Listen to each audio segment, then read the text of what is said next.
Patient who has periodontitis, no matter what level it is, mild, moderate, severe periodontitis, we begin at a maintenance of every 3 months. So I would recommend doing a maintenance every 3 months.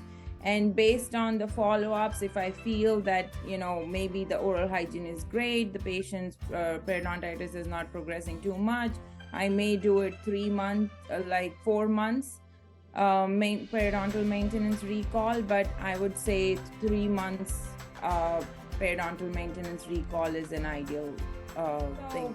Let's assume if a patient has just a beginning stage of periodontitis, mild periodontitis, so that is even more important for us to have a patient on a 3-month recall.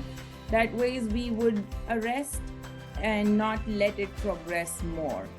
So it should not be taken in a way that if we have advanced periodontitis, then only you need a 3 months cleaning appointment rather than having a mild or moderate periodontitis. So basically periodontal maintenance recalls, the main motive is definitely doing the cleaning and also addressing and finding the new pockets or seeing how the pocket depths are progressing or they're staying the same or they're getting better. So it's like if we can catch something at an early stage, then we can arrest it.